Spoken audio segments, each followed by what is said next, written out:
Salut, on se retrouve pour une nouvelle vidéo. Je suis dans la forêt domaniale de Saint-Sever. Ce que vous voyez derrière moi là, donc pas l'arbre, mais l'espèce de butte, c'est une motte castrale. Donc en fait je suis dans un lieu touristique, façon de parler, dans le sens où j'y ai vu absolument personne depuis que je suis arrivé. Pour ceux qui s'en rappellent, j'avais fait une vidéo sur l'étang du vieux château. Une vidéo où j'étais en vacances et où j'avais essayé de bivouaquer et où j'avais fini par poser la tente juste au bord d'un étang. Donc l'étang en question, il est juste par là, au pied de la butte en fait, au pied de la motte castrale. Donc c'est très facile d'accès. Donc là je me trouve, si j'ai bien compris les panneaux explicatifs, parce que je suis entouré de panneaux explicatifs, si j'ai bien compris, là je me trouve dans la basse-cour. Donc il y avait la motte castrale qui était la partie défensive, enfin avec une construction dessus. Et autour, il y a 3 fossés. Donc là, je me trouve dans le premier fossé, celui qui est juste au pied de la butte. Et ce premier fossé qui est assez large, assez imposant. Donc j'ai pu y poser le hamac, hein, qui est juste là. Vous ne le voyez pas, mais j'aurais peut-être fait une intro où vous me verrez le poser. Donc c'est juste là. Alors à noter, pour cette forêt, c'est un lieu absolument magnifique. Là je suis dans un endroit magique, c'est à la fois dégagé, boisé, super sympa. Enfin, l'ombre est hyper rafraîchissante, sachant qu'il fait vraiment très chaud aujourd'hui. Alors là il est quasiment 14 h. Il va falloir que je me décide à faire à manger. Ça fait une petite heure et demie que je suis arrivé. Déjà j'ai fait le tour des lieux en fait pour trouver le coin le plus sympa où me poser. Comme je vous ai dit, il n'y a pas beaucoup de marche, hein, donc en fait j'ai fait une première reconnaissance sans sac, sans rien, juste histoire de voir à quoi ça ressemblait. Je vous montrerai tout à l'heure, je pense que je ferai le tour, mais avec la GoPro parce que ça va sacrément trembler si je la fais avec l'appareil. Donc je vous montrerai ça tout à l'heure. Au programme. Alors pour moi ça va pas être compliqué. Manger, sieste, lecture, hein. Jamais oublié que lire des livres. Euh, J'avais amené de quoi tailler une cuillère. Et en fait,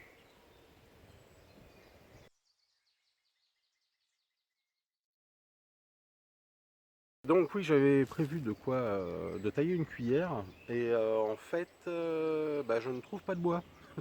C'est extraordinaire dans une forêt. Alors, du bois, il y en a plein, hein, mais comme vous avez vu, c'est assez humide comme coin. Il y a de la mousse partout. Ce qui fait que tout le bois que je trouve est pourri. Mais pourri, pourri, quoi. C'est même pas la peine d'y penser. Généralement, il s'effrite dans mes doigts quand je le ramasse, quoi. Donc, on va pas prendre ça pour tailler une cuillère. Si jamais je trouve un morceau de bois sympa, je m'y mettrai, mais bon. Alors, j'ai acheté ça pour fixer le hamac. Euh, donc c'est juste un système de corde à nœud, pourrait-on dire, en version sangle.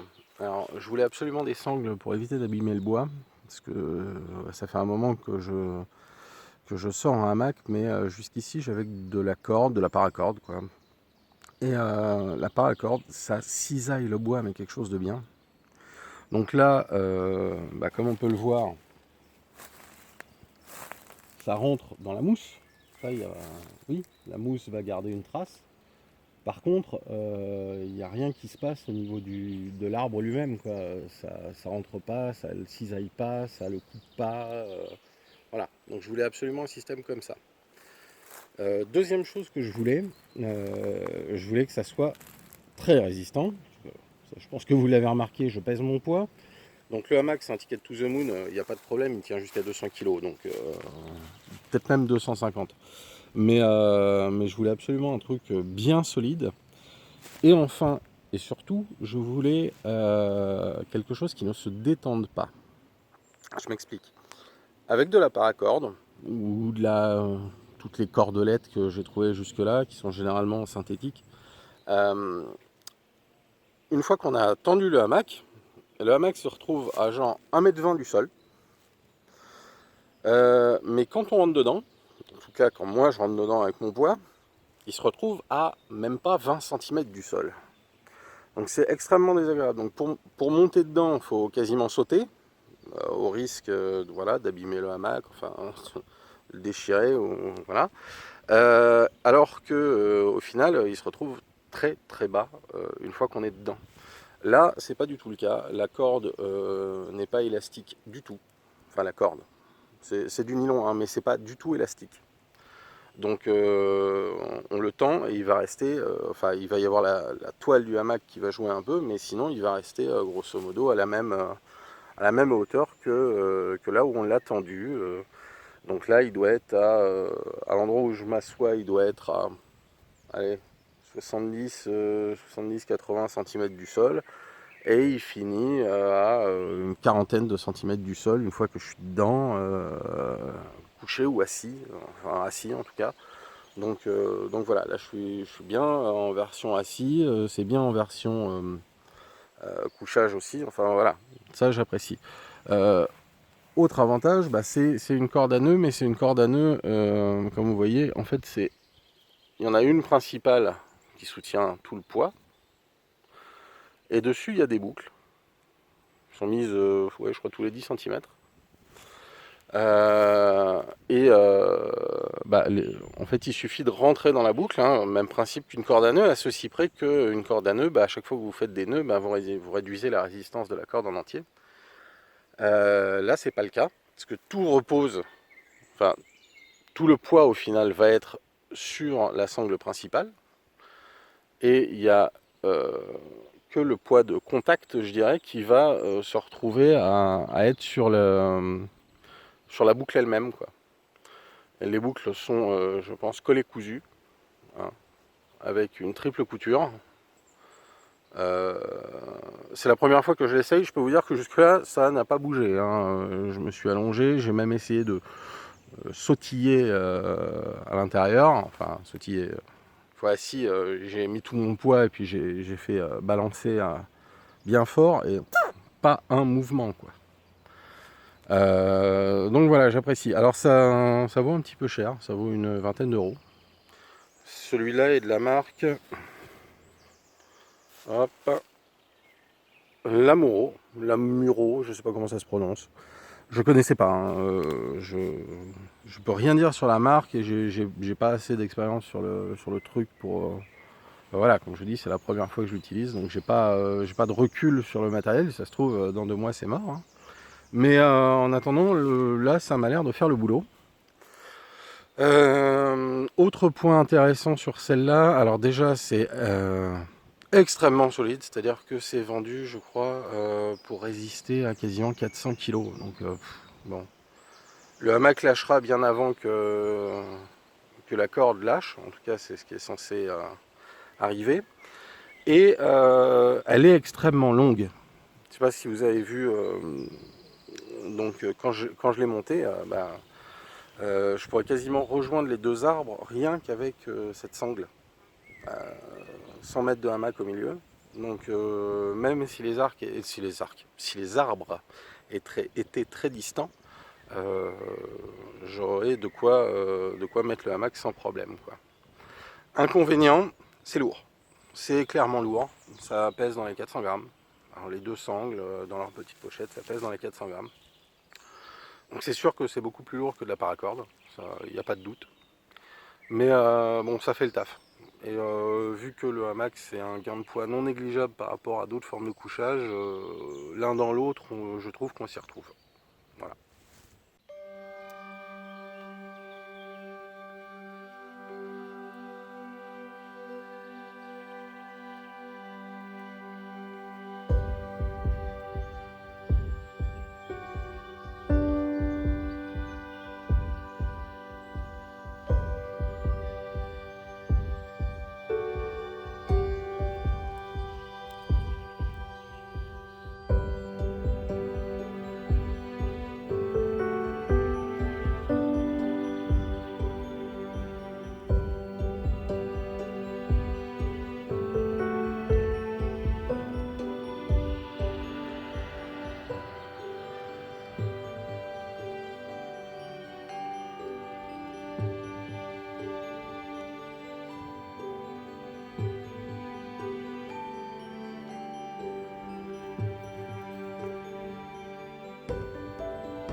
Alors je suis en pleine forêt, il n'y a personne.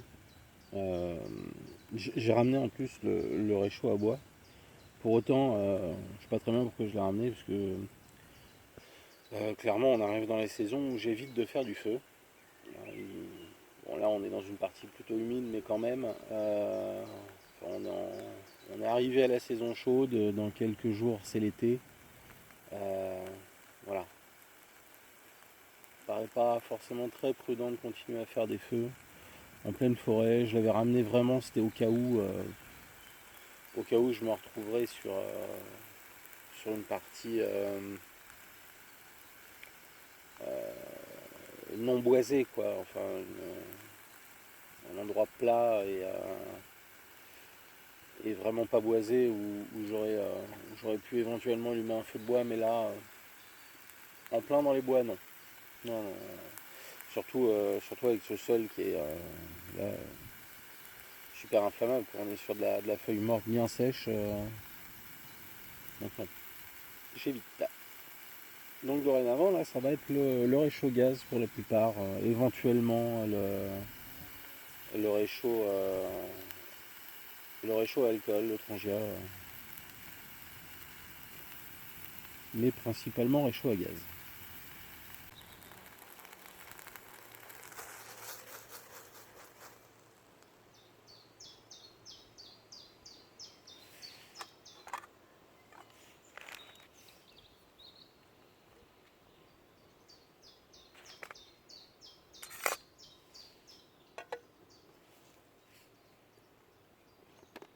Alors j'ai complètement oublié l'huile ou le beurre, enfin matière grasse pour les gnocchis. Je vais juste rallonger un petit peu les sucs de la viande avec de la flotte.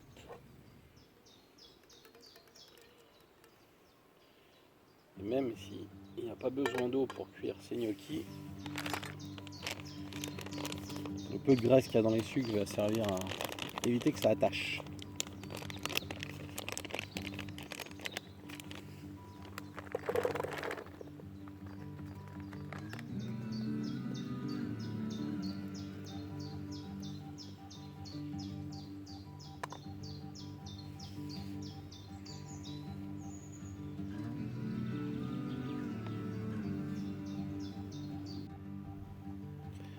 Pour manger dans les bois, c'est quand même mieux que le sandwich, quoi.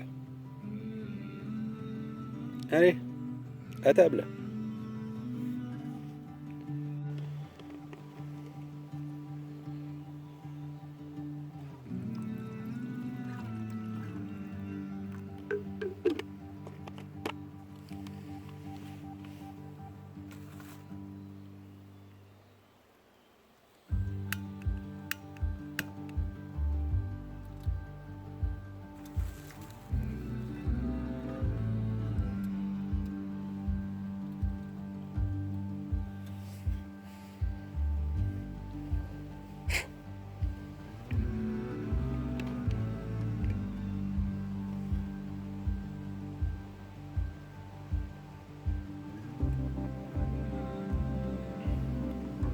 Sans déconner, ce petit pare-vent est super, hyper utile.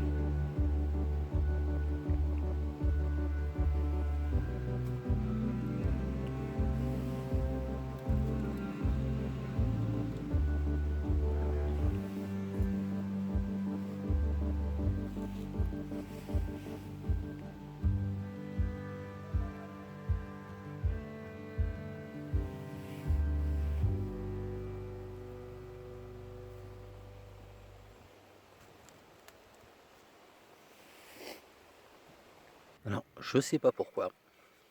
Ça fait 3 fois que je vois ça. Mais donc ce sac, mon sac habituel, hein, c'est un sac Décathlon, je sais plus son nom précis, mais enfin un peu le modèle, c'est un peu le modèle haut de gamme de Décat, quoi. Et ce sac attire les punaises, et je ne sais pas pourquoi. Alors, vous ne voyez peut-être pas, mais il y en a une ici, là, au bout de mon doigt, là. Ok, il y en a une autre là. Et en fait, il y en a encore 3-4 qui traînent de l'autre côté du sac. Alors, je ne sais pas ce qui les attire. Je ne sais pas si c'est la couleur, la texture, la matière, une odeur spécifique du sac. Mais elles viennent sur ce sac sans arrêt. Bah tiens, et regardez. Attendez, quand je vous dis qu'il y en a plein, regardez. Hop, une, deux autres. Donc, une là. Une là. Ça les attire. Je ne sais pas pourquoi. Et elles ne vont pas ailleurs, hein. Il y en a, le hamac est...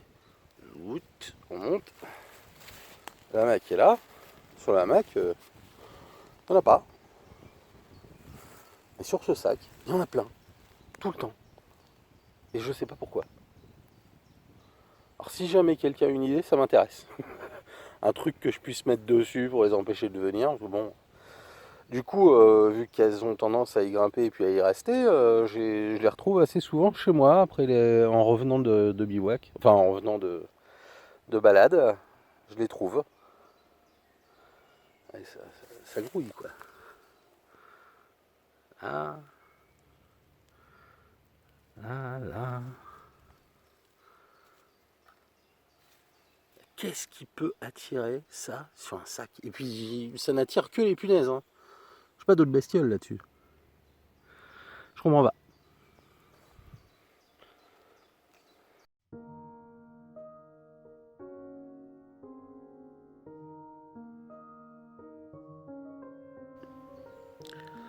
Alors, il doit être bientôt 19h.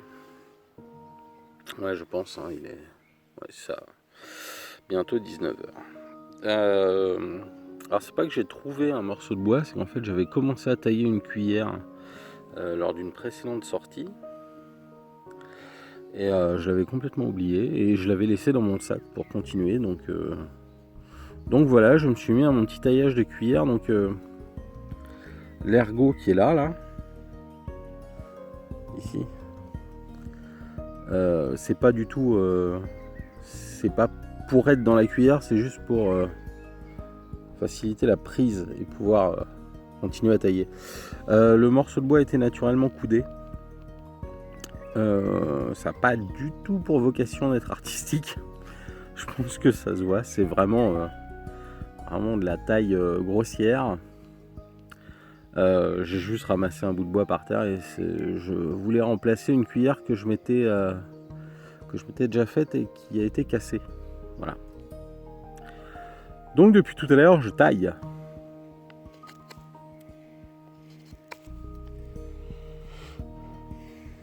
J'ai ce nœud là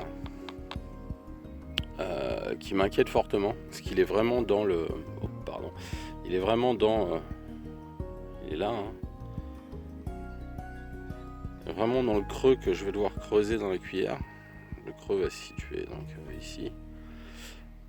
Et j'ai peur qu'il aille loin. C'était un nœud que je voyais pas dans le morceau de bois initial quand je l'ai pris. J'en voyais plusieurs des nœuds, dont un qui m'a beaucoup ennuyé ici et qui fait que c'est pas droit du tout. Alors du tout. Alors, ça se voit peut-être pas foncièrement à l'écran, mais c'est pas droit quoi. Bon, quoi qu'il en soit, je continue, on verra bien ce que ça donne. J'ai commencé à tailler le creux de la cuillère au couteau croche. Petit conseil sur le couteau croche. Si vous essayez de l'utiliser comme un couteau, c'est-à-dire en tirant dans le sens du bois, c'est assez peu efficace. Alors, le truc, c'est d'y aller à contre-fil.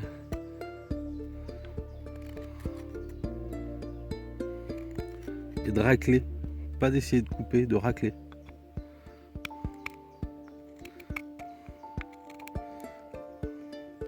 Alors, bien faire gaffe quand même. Le couteau croche, c'est une petite saloperie. Voilà. Bon, c'est rien, hein. Petite égratignure. Je me suis fait sauter 2 bouts de peau. C'est même pas vraiment du sang. Je pense qu'on voit la chair à l'extérieur, mais voilà. Juste un petit bout de peau comme ça.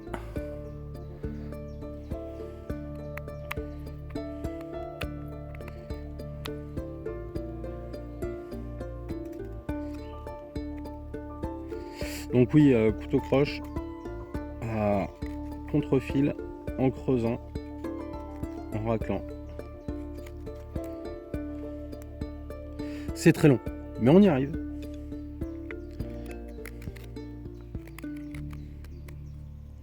Un peu comme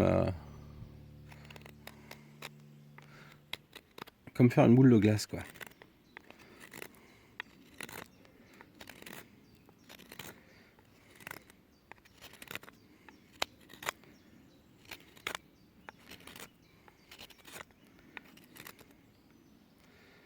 Voilà, et ça creuse. Voilà, donc j'ai fait le creux avec le couteau croche. Et pour terminer, en fait, je racle avec le...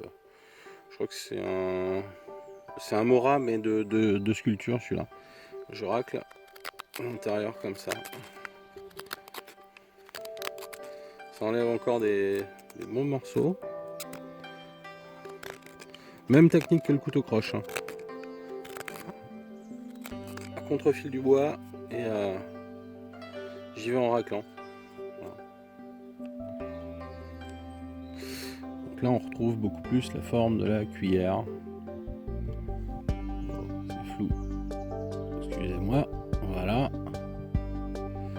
C'est assez creux, hein, ça peut contenir... j'ai quasiment une phalange, bon, une demi-phalange de creux.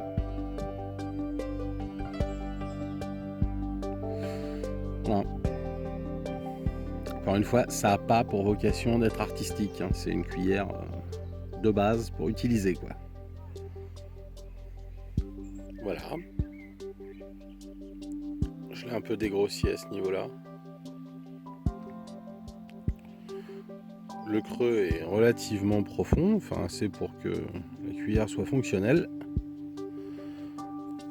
J'ai à peu près terminé le manche. Encore une fois, il est pas très droit, mais bon. Après, le morceau de bois n'était pas spécialement droit non plus, hein. J'ai fait un trou, toujours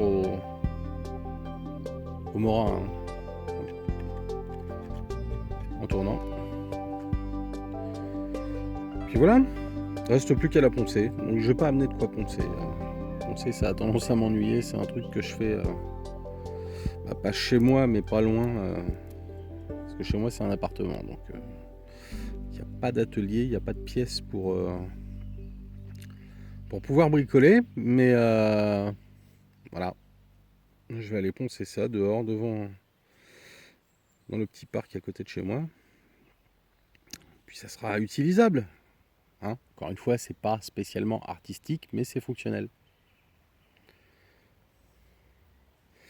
Et je ne saurais que trop vous conseiller. Alors, si vous aimez bricoler un peu dans les bois, quoi. Ce couteau, c'est une merveille, hein. Ça, c'est. Alors, je sais plus exactement son nom.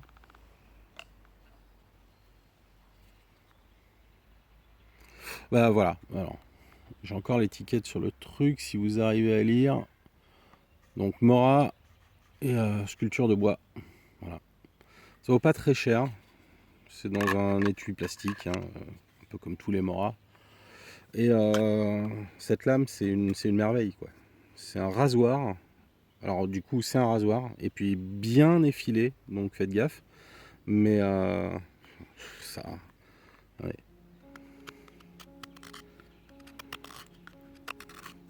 Ça tranche comme dans du beurre le bois, quoi.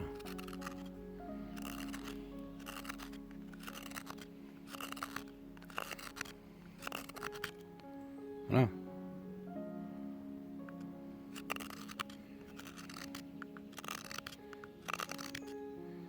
Et ça, c'est avec la partie la plus pointue, quoi, la moins...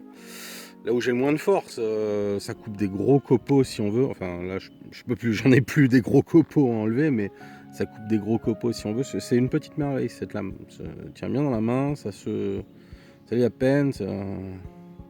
La mouture scandinave, hein, comme tous les Mora. Non, franchement, je ne saurais que trop vous le conseiller. Petite vingtaine d'euros, je crois. Même pas, ça se trouve. Et ça se trouve un peu partout sur le net. Voilà. Si vous voulez sculpter les cuillères, prenez ça. Et un couteau croche. Et un autre couteau pour bâtonner. Et une scie pour arriver à découper le morceau initial. Voilà. Enfin, faites des cuillères dans les bois, quoi.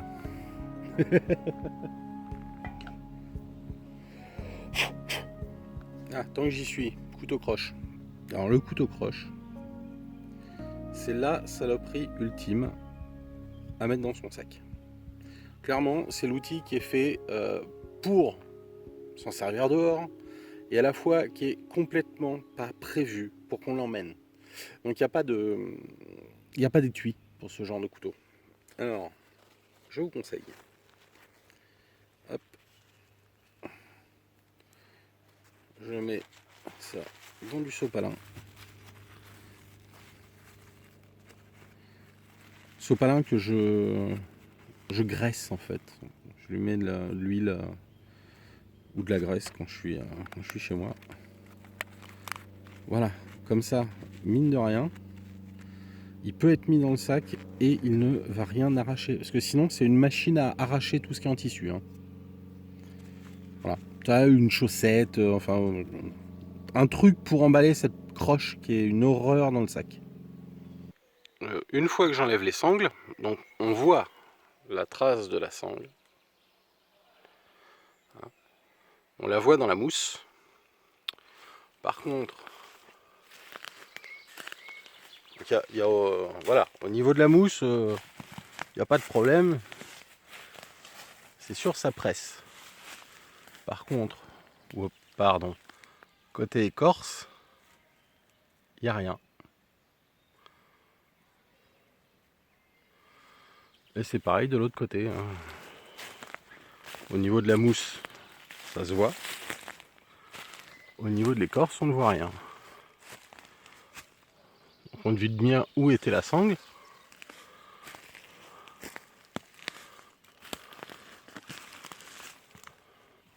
Au passage, on peut voir qu'elle n'a pas bougé un brin. Hein. Dès qu'elle a été posée, elle est restée à sa place. Elle n'a pas glissé, elle n'a pas... voilà, elle s'est pas détendue.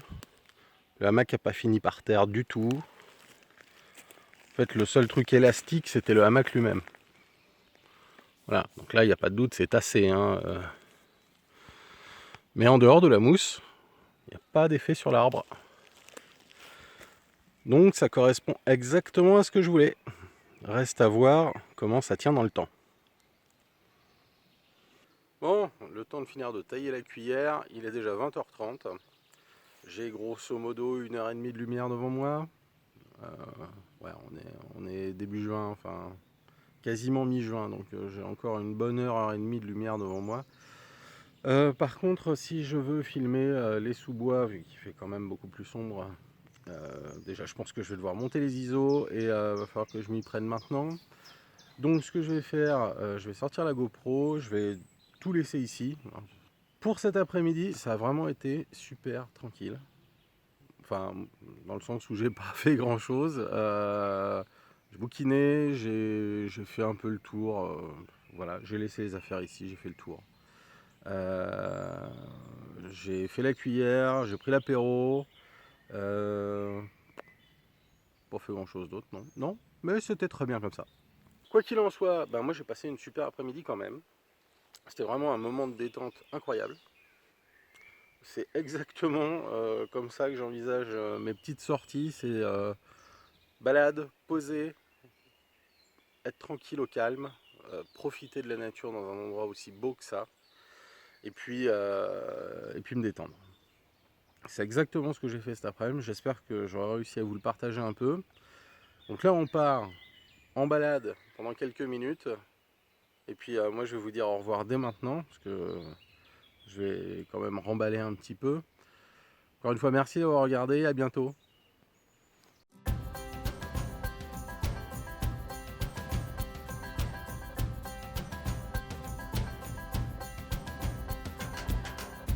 We need more than hopes and wishes for us to make it through the night. Stormy weather, weary eyes, hope to make it through the night. Before this night is over, I will guide you home. All this time you thought we'd never pay the price.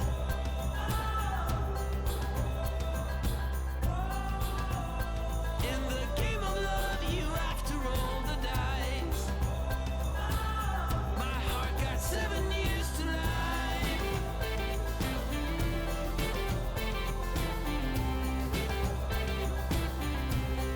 7 years to life.